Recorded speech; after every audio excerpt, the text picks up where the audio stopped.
Welcome to recipe of the week. આજે હું તમારી સાથે એક નવી રેસીપી લઈને આવી છું. ઓટ્સના દૂધી અને પાલકની ભાજીના મુઠિયા. આ મુઠિયા ટેસ્ટમાં ખૂબ જ સરસ લાગે છે અને તમે વેઇટ લોસ કરવા માગતા હો તો ઓટ્સનો ઉપયોગ કરીને આ મુઠિયા તમે બનાવી શકો છો. તો માપમાં મેં અડધો કપ મેં ઓટ્સ લઈ લીધા છે અને 1.5 કપ મેં ઘઉંનો કકરો લોટ લઈ લીધો છે. જે આપણે લાડવા માટે લઈએ એ લોટ લીધો છે. તો અડધો કપ ઓટ્સ અને 1.5 કપ મેં ઘઉંનો કકરો લોટ લઈ લીધો છે.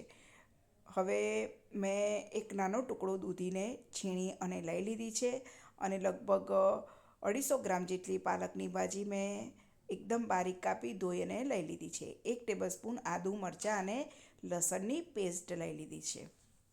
હવે એક વાડકામાં ખમણેલી દૂધી, પાલકની ભાજી અને આદું મરચાં લસણની પેસ્ટ લઈ લઈશું અને ત્યાર પછી એમાં બીજા મસાલા કરી દઈશું.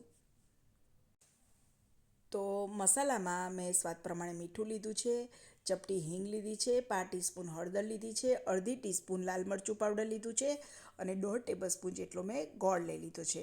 ગોળને બદલે તમે ખાંડનો પણ ઉપયોગ કરી શકો છો અને ગળપણ તમારે ઓછું વધતું તમને જે પ્રમાણે પસંદ હોય એ પ્રમાણે તમે લઈ શકો છો. હવે એકદમ સરસ રીતે પહેલાં બધું મિક્સ કરી દઈશું જેથી જે પાલકની ભાજી અને દૂધી લીધી છે એમાંથી પાણી છૂટી જાય.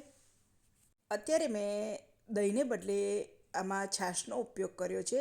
જો તમારી પાસે દહીં હોય અને તમને દહીં ગમતું હોય તો તમે એમાં 2 ટેબલસ્પૂન જેટલું દહીં ઉમેરી શકો છો. અત્યારે મારી પાસે છાશ છે તો હું છાશનો ઉપયોગ કરી રહી છું.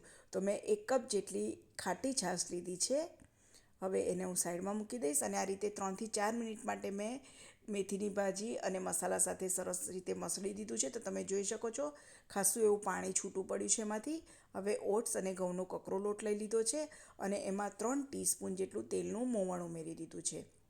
હવે એકદમ સરસ રીતે મિક્સ કરી દેવાનું છે અને ત્યાર પછી થોડી થોડી કરીને એમાં છાશ ઉમેરી દઈશું. અત્યારે મેં 1 કપ જેટલી છાશ લીધી છે. એમાંથી જેટલી વપરાશે એટલી આપણે લઈશું અને ખાટી છાશ છે એટલે ખટાશ પણ આવી જ જવાની છે. તો આ રીતે થોડી થોડી કરીને મેં છાશ ઉમેરી દીધી છે. આ રીતે લોટ સેટ ઢીલો જ રાખવાનો કેમ કે આપણે જે ઘઉંના કકરાનો લોટનો ઉપયોગ કર્યો છે એને લીધે જે પાણી છે એ શોષાઈ જશે એટલે થોડો ઢીલો લોટ રાખવાનો. તો આ રીતે મેં લોટ બાંધી દીધો છે. હવે ઢાંકી અને 15 મિનિટ માટે હું રેસ્ટ માટે એને મૂકી દઈશ. ત્યાં સુધી આપણે સ્ટીમરમાં પાણી લઈ અને આ જે કાણાવાળી પ્લેટ છે એને તેલથી ગ્રીસ કરી દઈશું અને ધીમા તાપે પાણીને ગરમ કરવા માટે મૂકી દઈશું. તો મેં જે છાશ લીધી હતી એમાંથી અડધી છાશ વપરાઈ છે. હવે ધીમા તાપે મેં આ રીતે પાણી ગરમ કરવા માટે મૂકી દીધું છે. હવે 15 મિનિટ થઈ ગઈ છે. લોટ સરસ પલળી ગયો છે અને તમે જોઈ શકો છો એકદમ સરસ લોટ છે. થોડોક ઢીલો લોટ રાખ્યો તો પાણી એમાંથી થોડું શોષાઈ ગયું છે, પીવાઈ ગયું છે. હવે આ રીતે આપણે મુઠિયાનો શેપ આપી દઈશું. તમે લોટ કઠણ રાખશો તો તમારા મુઠિયા કઠણ થશે એટલે લોટ આ રીતનો થોડોક ઢીલો જ રાખવાનો. તો આ રીતે હું એના વાટા કરી દઈશ અને આ મુઠિયામાં મેં સોડાનો પણ જરા ઉપયોગ નથી કર્યો તો પણ એકદમ પોચા રૂ જેવા આ મુઠિયા બન્યા છે. તો આ રીતે પાણી પણ ગરમ થઈ ગયું છે અને મુઠિયાનો મેં શેપ આપી દીધો છે. આ રીતે વાટા બનાવી દીધા છે. તો એક એક કરીને આ રીતે વાટા મૂકી દઈશું.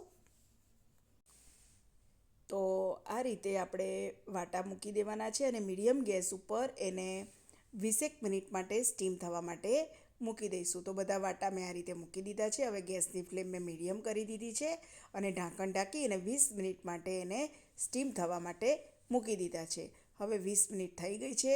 એક વખત આપણે ચેક કરી લઈશું. તો ચપ્પાની મદદથી આપણે ચેક કરવાનું છે. તો ચપ્પુ એકદમ સરસ રીતે ચોખ્ખું બહાર આવે છે એનો મતલબ કે મુઠિયા સરસ રીતે બફાઈ ગયા છે. તો હવે ગેસની ફ્લેમ મેં બંધ કરી દીધી છે અને અડધો 1 કલાક માટે મેં એને સિજાવવા માટે મૂકી દીધા હતા. તો અડધો કલાક પછી હવે આપણે આ વાટા કટ કરી દઈશું અને વઘારી દઈશું. તો કઢાઈમાં લગભગ 2 ટેબલસ્પૂન જેટલું મેં તેલ લઈ લીધું છે. તેલ ગરમ થાય પછી એમાં આપણે વઘાર કરીશું. ત્યાં સુધી આપણે મુઠિયા આ રીતે કટ કરી દઈશું. જે વાટા તૈયાર કર્યા છે એને આ રીતે કટ કરી દેવાના છે. તમે જો વેઇટ લોસમાં મુઠિયા ખાવા માગતા હો તો તમે બાફેલા મુઠિયા પણ ખાઈ શકો છો તો પણ સરસ જ લાગે છે. હવે વઘારમાં મેં લગભગ 1 ટેબલસ્પૂન જેટલી રાઈ લઈ લીધી છે અને 1 ટેબલસ્પૂન જેટલા મેં તલ લઈ લીધા છે. થોડા મીઠા લીમડાના પાન ઉમેરી દઈશું અને ચપટી હિંગ ઉમેરી દીધી છે. રાઈ અને તલ સરસ તતડી ગયા છે તો કાપેલા આ રીતે મુઠિયા ઉમેરી દઈશું અને ધીમા તાપે આપણે સરસ રીતે મિક્સ કરી અને 5 થી 6 મિનિટ માટે એને સરસ રીતે વઘારી દઈશું. તો આ રીતે તમે એક વખત ઓટ્સના મુઠિયા બનાવીને જરૂરથી ટ્રાય કરી જોજો. ખૂબ જ ટેસ્ટી લાગે છે અને તમને ખબર પણ નહીં પડે કે મેં આમાં ઓટ્સનો ઉપયોગ કર્યો છે. તો તમને જો મારી આ રેસીપી પસંદ આવે તો મારા આ વિડીયોને લાઇક અને શેર કરજો તથા મારી ચેનલને સબસ્ક્રાઈબ કરજો. તો 5 થી 6 મિનિટ મેં મુઠિયાને વઘારી દીધા છે અને એકદમ પોચા રૂ જેવા ઓટ્સના મુઠિયા બનીને તૈયાર છે.